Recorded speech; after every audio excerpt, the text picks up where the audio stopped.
जय श्री राधे कृष्ण। आप सभी का आपके अपने YouTube channel BK Mishra present में बहुत बहुत स्वागत है। आइए आज आप सब सुनेंगे सोमवती अमावस्या व्रत की संपूर्ण कथा। जब भी अमावस्या तिथि सोमवार के दिन पड़ता है तो इसे सोमवती अमावस्या के नाम से जाना जाता है। सोमवती अमावस्या का इस दिन का बड़ा ही विशेष महत्व माना गया है। इस दिन स्त्रियां व्रत को धारण करती हैं और विशेष प्रकार से पीपल वृक्ष का पूजन करती हैं, जिससे कि सौभाग्य में वृद्धि होती है, सभी प्रकार के सुख समृद्धि की प्राप्ति होती है, पुत्र पौत्रादि की प्राप्ति होती है और सौभाग्य अटल होता है। और अंत में वृत्रराज के प्रभाव से भगवान विष्णु के धाम की प्राप्ति होती है। सोमवती अमावस्या के दिन विशेष प्रकार से पीपल वृक्ष की पूजा की जाती है और इस दिन पूजन सामग्री अर्पित करते हुए उसके बाद 108 बार पीपल वृक्ष की परिक्रमा की जाती है और 108 बार परिक्रमा करते समय कुछ न कुछ फल, मिष्ठान, हीरा, मोती, मूंगा, सोना जो भी बन सके उसके अनुसार हर एक परिक्रमा पर एक भबरी देते हुए परिक्रमा की जाती है। इस प्रकार पूजन करने से वैधव्य योग नहीं होता है, सौभाग्य अटल होता है। तो आइए आज आप सब सुनेंगे सोमवती अमावस्या की कथा। अगर आप सोमवती अमावस्या व्रत के उपलक्ष्य में ब्राह्मण दक्षिणा, अन्नदान, वस्त्रदान आदि के लिए देना चाहते हो तो आप अपने श्रद्धा और सामर्थ्य के अनुसार हमें डिस्क्रिप्शन में जाकर के वहां से गूगल पे, फोन पे या अकाउंट नंबर के माध्यम से आप अपनी श्रद्धा और सामर्थ्य के अनुसार हमें ब्राह्मण दक्षिणा प्रदान कर सकते हैं। तो आइए सुनते हैं सोमवती अमावस्या व्रत की कथा। तो बोलिए प्रेम से भगवान विष्णु की जय, माता लक्ष्मी की जय, भगवान भोलेनाथ की जय, माता पार्वती की जय, पीपल देवता की जय, सर्व देवी देवता की जय। एक समय की बात है, एक बार सूत जी सरसैया पर लेटे हुए भीष्म पितामह के समीप जाकर धर्मात्मा युधिष्ठिर सबके हित के वचन बोले। युधिष्ठिर जी ने कहा कि हे भगवान, बड़े क्रोधी भीमसेन ने कुरुवंश के प्रमुख व्यक्तियों तथा अर्जुन ने अनेक राजाओं को युद्ध भूमि में मार गिराया। पापी दुर्योधन के कुकर्म से हमारे कुल का क्षय हो गया। देखिए, अब इस पृथ्वी पर बालक या वृद्ध के सिवा कोई नहीं बचा। इस भरत वंश में केवल 5 भाई शेष हैं। इसी कारण यह एक छत्र राज भी मुझे नहीं भाता। मुझे तो अपने जीवन पर भी ग्लानि होती है। मुझे अपने अंगों पर भी प्रेम नहीं रहा।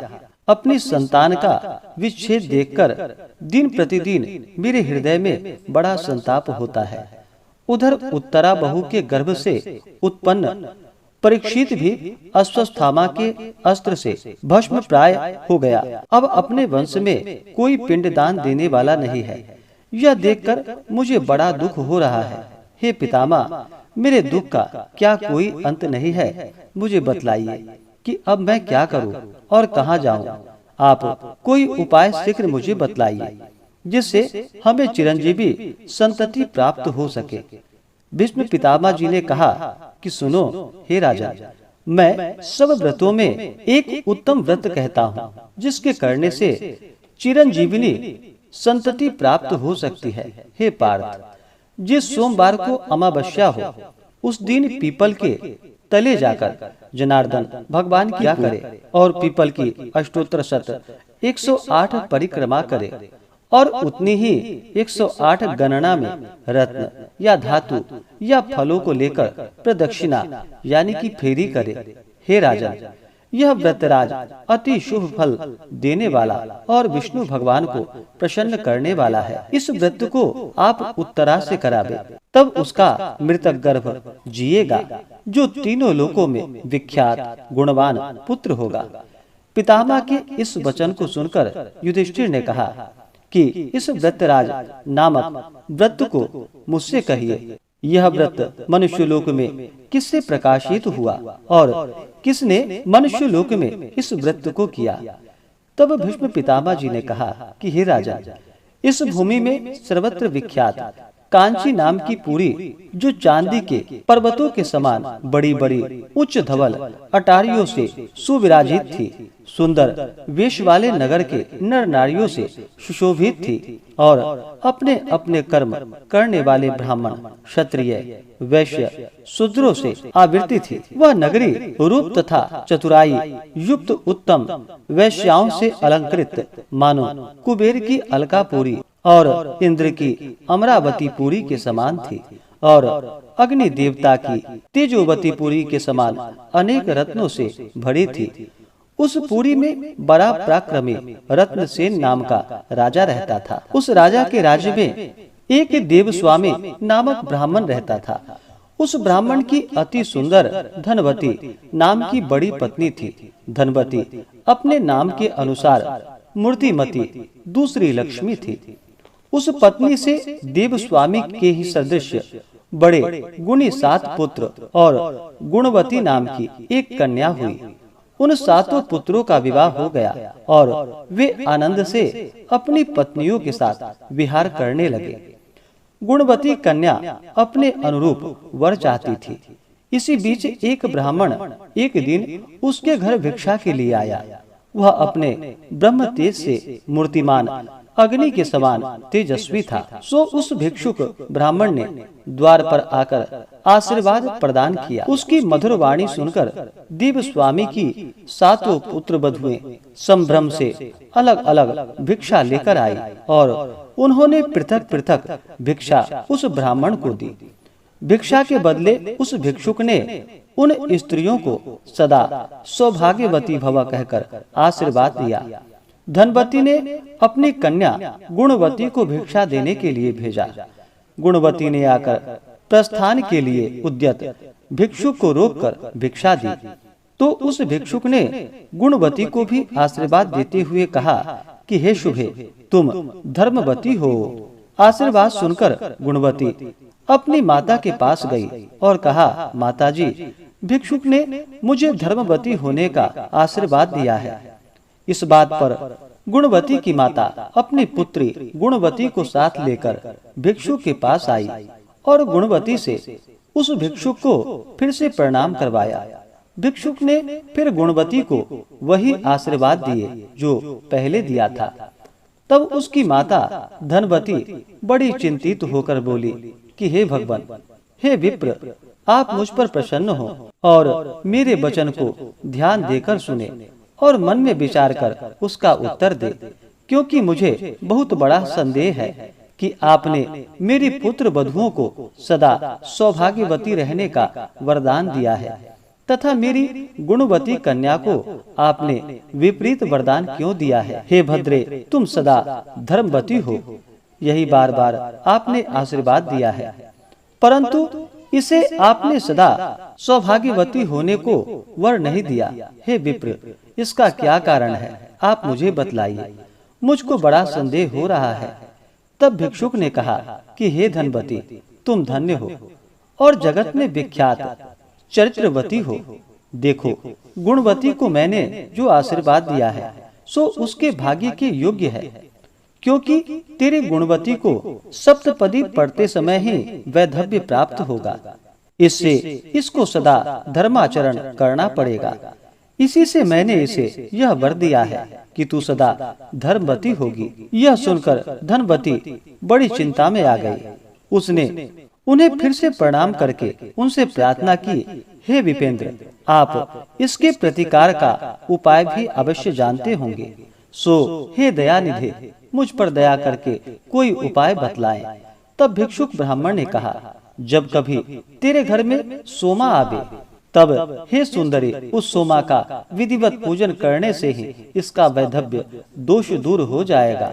धनवती ने कहा कि हे द्विजदेव, सोमा कौन है, कौन जाति की है और कहाँ रहती है, और क्यों उसके आने मात्र से ही वैधव्य दोष नष्ट हो जाता है। हे महाभाग, यह मुझे बता दे, अब विलंब करने का समय नहीं रहा। यह सुनकर भिक्षुक ब्राह्मण ने कहा, अच्छा सुनो, सोमा जाति की धोबिन है और सिंघल द्वीप की निवासिनी है। वह यदि तेरे घर आएगी तो वैधव्य दोष भंग हो जाएगा।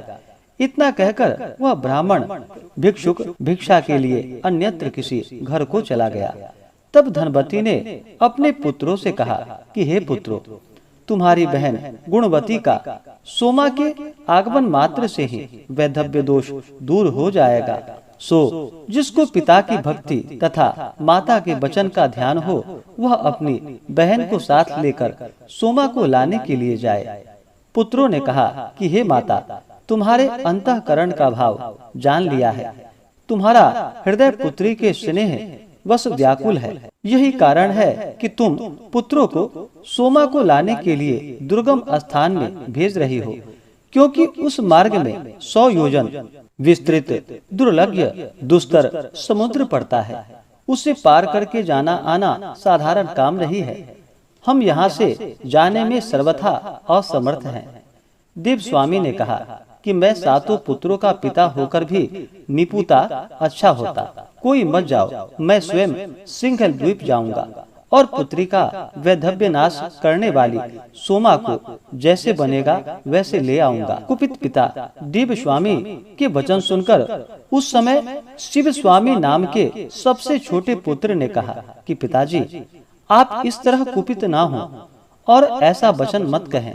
भला मेरे रहते सिंघल द्वीप जाने का दूसरा किसे सामर्थ्य हो सकता है? सो आप क्रोध त्याग दे। मैं ही गुणवती बहन को साथ लेकर सिंघल द्वीप को जाऊंगा।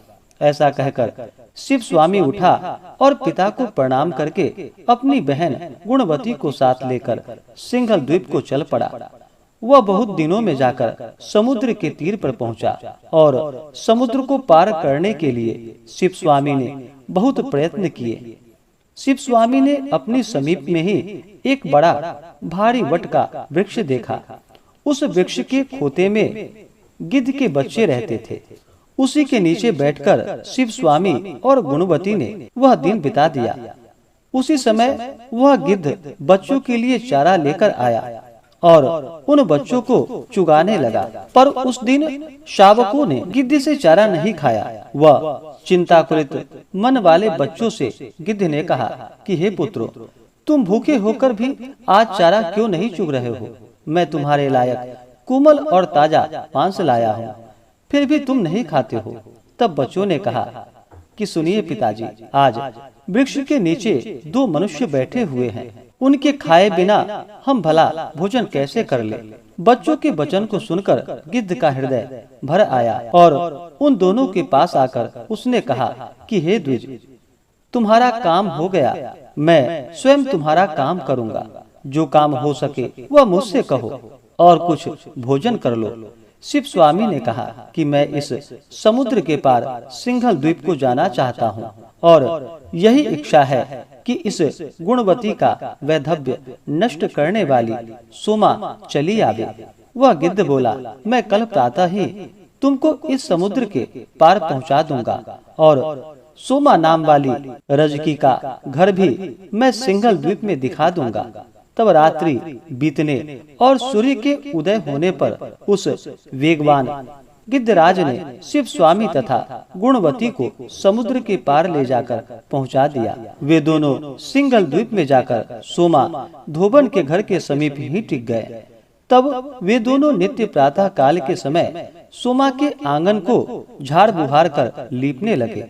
इस प्रकार प्रतिदिन बुहारी देते और लीपते लीपते 1 वर्ष का समय बीत गया।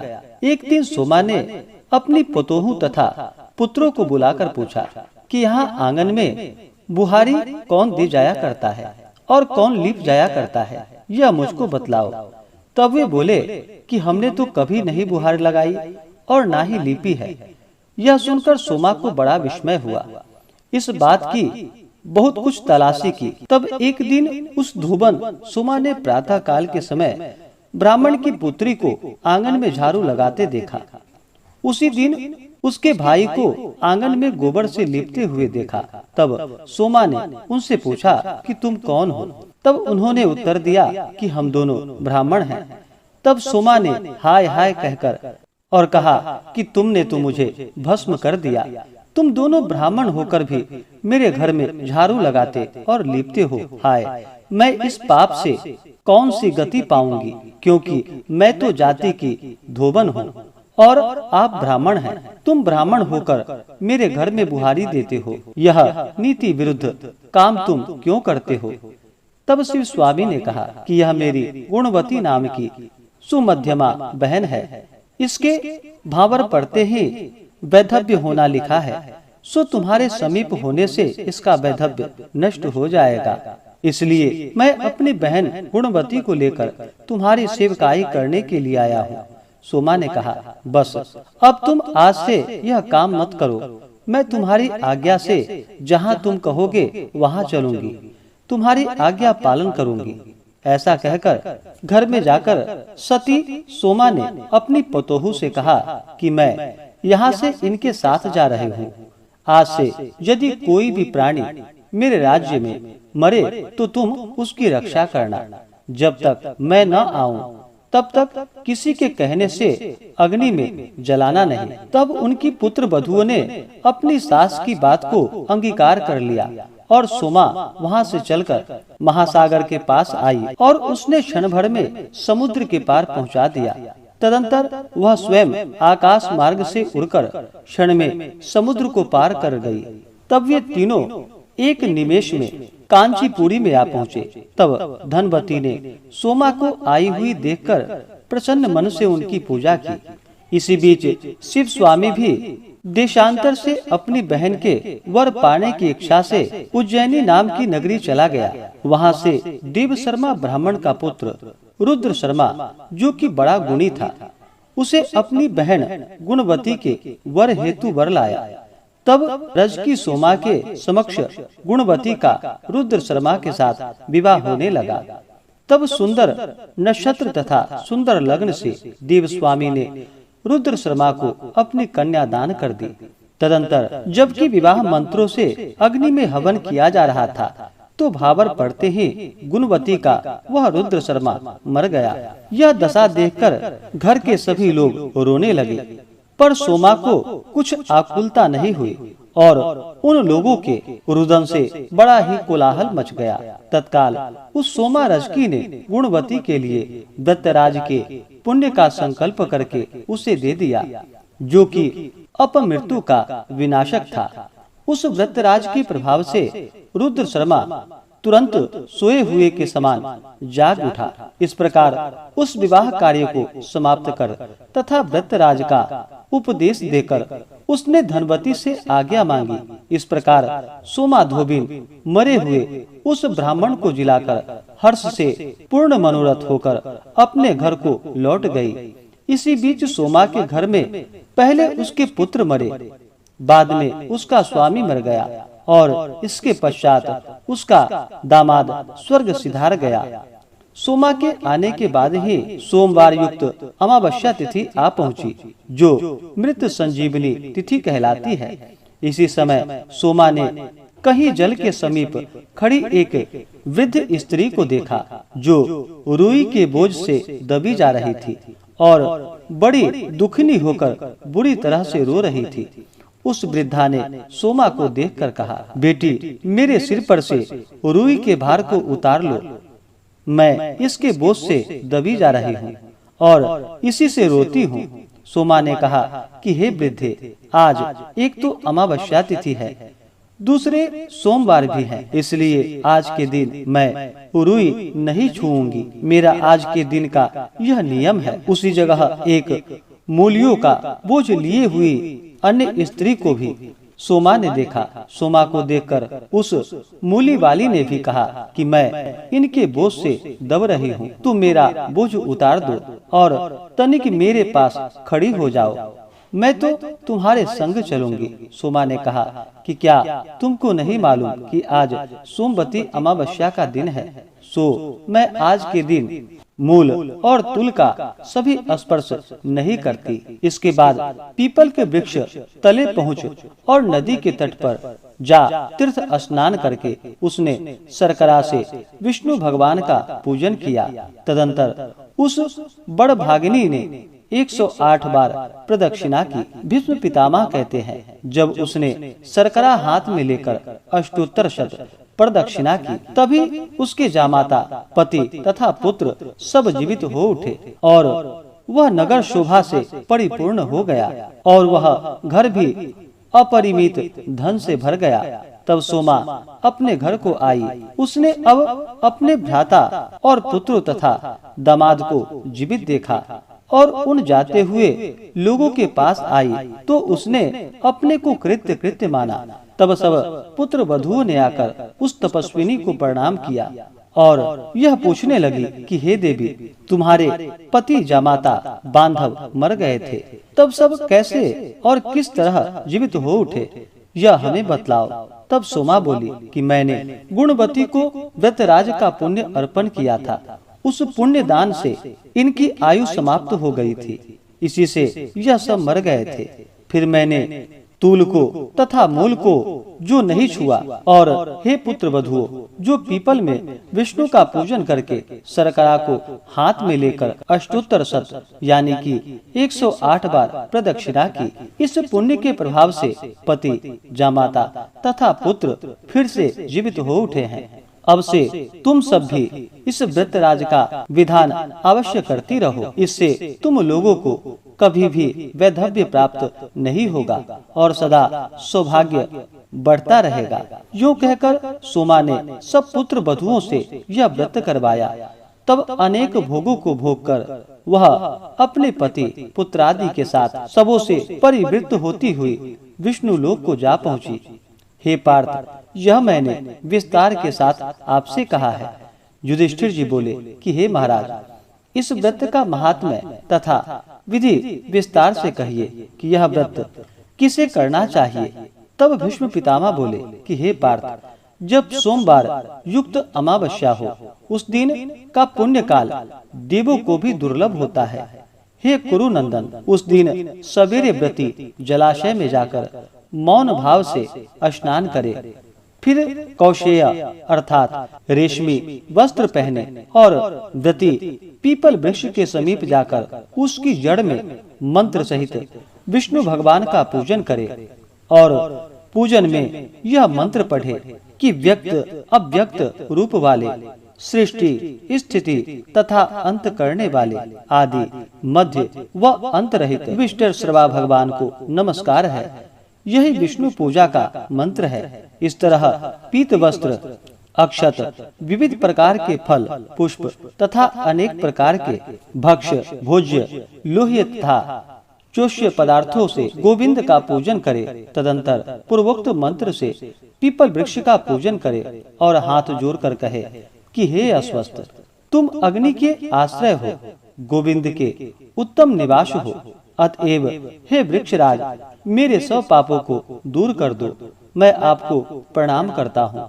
फिर कहे कि हे देव, तुम जड़ से तो ब्रह्मा जी के और मध्य से विष्णु भगवान के और मस्तिष्क से शिव जी के स्वरूप हो। हे अस्वस्थ देव, मैं तुम्हें नमस्कार करता हूँ। यह प्रदक्षिणा का मंत्र है। इस तरह पूजा विधि संपन्न करके प्रदक्षिणा करे। फेरी में मोती, मोहर, मूंगा, हीरा, मणि और कोई भी चीज हो, उन्हें अष्टोत्तर शत यानी कि 108 संख्या को लेकर उनसे या किसी अन्य फल पुष्पादिकों द्वारा फेरी देवे अथवा उन्हें खाद्य सामग्री या अन्न से या घी से या चावलों से भरकर फेरी देवे, यानी उनको हाथ में लेकर पीपल की प्रदक्षिणा करते हुए फेरी देवे। जब तक अष्टोत्तर शत संख्या पूर्ण न हो जाए, यानी कि 108 बार पूर्ण न हो जाए, तब तक भ्रमण करते रहे। कुछ समर्पण की हुई चीजें हों, उन सबको गुरु के निमित्त निवेदित करावे।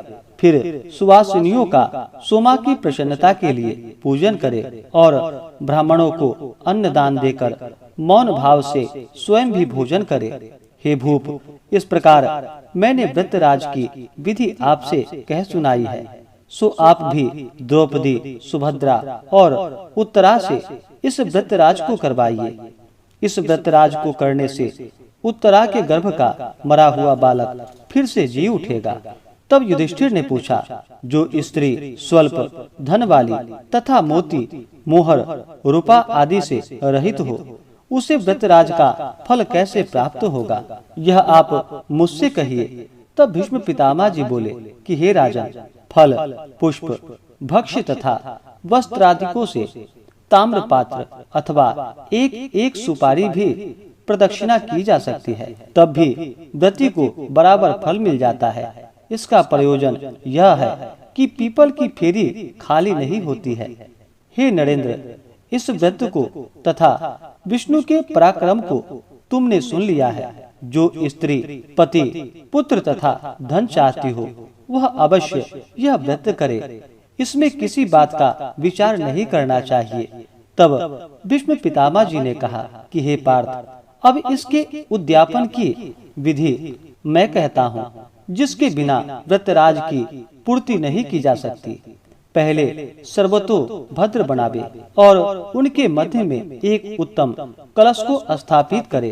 तदंतर स्वर्ण का एक पीपल वृक्ष और पंचरत्न की वेदी बनावे। उस पीपल वृक्ष की जड़ से विष्णु भगवान की चतुर्भुजी तथा लक्ष्मी जी एवं गरुड़ की स्वर्णमयी मूर्ति बनवावे। यह प्रतिमा एक मासे से लेकर पल भर तथा पल भर तक की होनी चाहिए। षोडशोपचारों से उनका पूजन करे, जैसे कि अपना विभव विस्तार हो, वैसा ही नैवेद्य, पुष्प, धूप, दीप निवेदित करे। रात्रि में जागे, सवेरे पीपल की लकड़ियों से खीर तथा तिलों से होम करे। तदंतर इदम विष्णुर्वी चक्र में इन वैदिक मंत्रों से हवन करे। हवन के बाद पूर्णाहुति करके आचार्य का पूजन करे और उनको दुग्धवती गौदान करके दे। तब सभी सभासद ब्राह्मणों को वस्त्र, भूषण आदिकों से पूजन करके 12 ऋषियों का पूजन कर घी तथा खीर से उन्हें भोजन करावे। तब उनको जनेऊ तथा वस्त्र युक्त दक्षिणा देकर दंडवत प्रणाम कर प्रार्थना करने के बाद उन्हें विदा करे।